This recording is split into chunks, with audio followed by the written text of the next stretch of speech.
Bonsoir à tous, mais bienvenue sur Météo Pédagogie. Nous sommes le 10 décembre 2024 et il est 16h47 à l'heure où nous enregistrons ce décryptage météo numéro 4, un décryptage qui se focalisera beaucoup sur le phénomène de basse couche, parce que pour l'instant, il faut quand même bien admettre qu'il y a pas mal de nuages en Europe occidentale, on peut vraiment le deviner. Alors il y a bien évidemment assez classiquement le sud-est de la France, et alors nous avons l'Espagne qui sont plutôt protégés parce qu'il y a vraiment la barrière des Pyrénées où beaucoup de neige est tombée.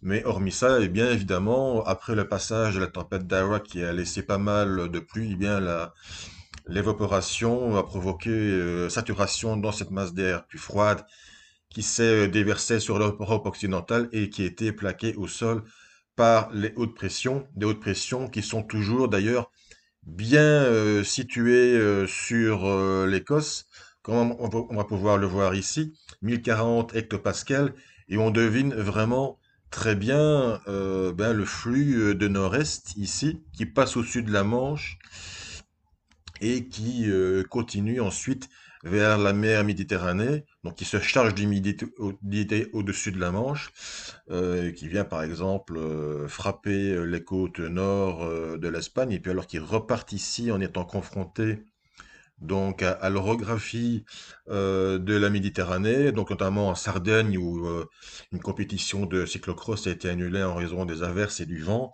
et donc comme aussi comme on a vu il y a pas tellement longtemps en Adriatique. Et alors par retour d'est, on a une dépression du côté de la mer Noire et on a quelques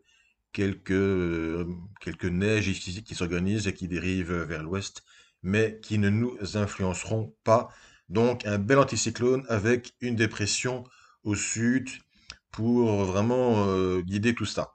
Alors, qu'est-ce qui va se passer? Eh ben, comme on peut le voir maintenant, toujours beaucoup de temps gris, mais on va le voir évoluer progressivement une poche d'éclaircie donc en France ici et qui va progressivement remonter vers le nord. Et donc, dans quelques instants, on va pouvoir un petit peu analyser techniquement les espoirs effectifs d'un temps plus lumineux dans le courant de la semaine. C'est quand même ça qui est le plus important pour le commun des mortels pour l'instant avec cette tartine de nuages bas. Il faut dire que notre espoir le plus grand, c'est bien le soleil, surtout que pour l'instant, cette grisaille eh ben, est complétée par un vent de nord-est assez sensible et il ne fait quand même pas très agréable. Donc, évidemment aussi, le problème, c'est que ces chances de, comment dire, de soleil pourraient arriver le vendredi. Bon, c'est un vendredi 13, donc on espère que ça va pas nous porter malheur. Mais qu'est-ce qui va se passer donc dans les grandes structures? Alors jeudi, nous serons encore plus ou moins sous l'influence de ces phénomènes de basse couche, même ils auront tendance à régresser, tout simplement parce que l'anticyclone sera toujours centré, en tout cas dans les hautes couches du côté de l'Écosse, et on a, comme on peut le voir, le jet qui descend sur la Scandinavie. Et donc, du côté froid, on va avoir un creux d'altitude qui va descendre l'Arctique, mais ce jet aura tendance aussi à alimenter, parce qu'on a le côté froid, puis on a le côté chaud, et donc le courant jet a tendance à alimenter donc les hautes pressions du côté chaud. Mais le courant jet, lui, il va continuer à s'enfoncer, comme on va pouvoir le constater dans quelques instants sur la carte suivante. Voilà, donc le jet descend vers la Turquie, et donc à ce moment-là, on a vraiment donc comment dire, la branche de jet qui se situe ici, avec le creux qui continue à descendre du côté de la Russie, mais donc la crête anticyclonique, elle, se sera déplacée vers l'Europe donc continentale, et donc à ce moment-là, nous allons avoir un vent plutôt orienté au sud-est.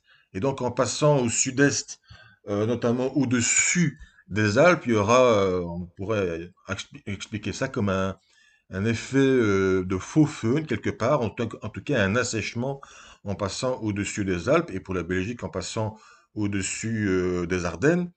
Et on va pouvoir le constater, donc qu'il va y avoir quand même une sacrée différence à ce moment-là entre la journée de jeudi. Alors voici ce qu'on appelle un hémagramme qui est extrait du site Tropical Tidbits.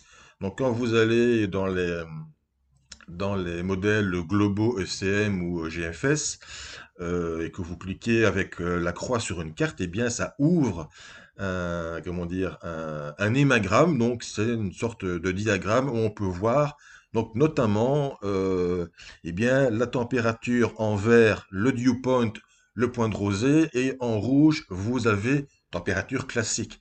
Et quand le point de rosée est proche de la température classique, et bien à ce moment-là, ça veut dire que comment dire, la masse d'air est fort saturée. Et donc, on peut voir ici, malgré tout, que les températures sont assez proches, surtout en tout cas à ce niveau-ci. On peut le constater vers 950 hectopascales, donc dans les basses couches. Ça, c'est la situation pour jeudi, donc encore des phénomènes de basse couche. Là, c'est la situation prise à Bruxelles. On ne peut pas évidemment prendre toutes les zones, mais si vous cliquez sur la carte de Tropical Tidbits avec la croix, pour n'importe quelle zone, eh bien, vous pouvez à ce moment-là découvrir le sondage pour votre zone préférée. Et si nous prenons la situation vendredi, où effectivement la modélisation montrait ce dégagement, eh bien, on peut vraiment voir qu'il y a vraiment une différence maintenant entre la courbe rouge et la courbe verte. Et donc, on peut vraiment espérer que vendredi, le vendredi 13, donc, il y aura quand même un assèchement de la masse d'air et des éclaircies qui vont se développer progressivement aussi dans le nord de la France et dans le Benelux. En tout cas, c'est ce que nous espérons. Malheureusement, eh bien, ce qui va se passer, c'est que, comment dire, dans le courant du week-end, eh bien, le courant jet que nous pouvons voir là, donc, vous avez l'anticyclone continental qui, lui, aura régressé et nous avons l'anticyclone subtropical qui va revenir par l'ouest avec un flux, alors un flux d'ouest qui est ici, qui sera encore assez nordique et nous aurons l'occasion de revenir là-dessus dans le prochain décryptage numéro 5, probablement jeudi. Prenez déjà note. Mais donc, après le vendredi 13, qui devrait être une journée plus lumineuse, eh bien, le flux d'ouest progressivement reprendra ses droits. Alors, de quelle manière exactement? Ça, c'est ce que nous aurons l'occasion de voir jeudi. Il y aura quand même pas mal de mouvements. Mais en tout cas, cette phase plus fraîche, éventuellement un peu plus froide, devrait se terminer dans le courant des week-ends. Mais nous vous invitons donc déjà jeudi pour un nouveau décryptage numéro 5 pour tenter de voir ce qui se passera pour notamment la mi-décembre. On ne sera pas encore à Noël. Donc, j'espère que cette vidéo vous aura plu. N'hésitez pas à la liker, n'hésitez pas à commenter, n'hésitez pas à vous abonner et d'activer la clochette pour recevoir les prochaines publications. Donc, normalement, jeudi. En tout cas, nous vous souhaitons une excellente soirée. À bientôt.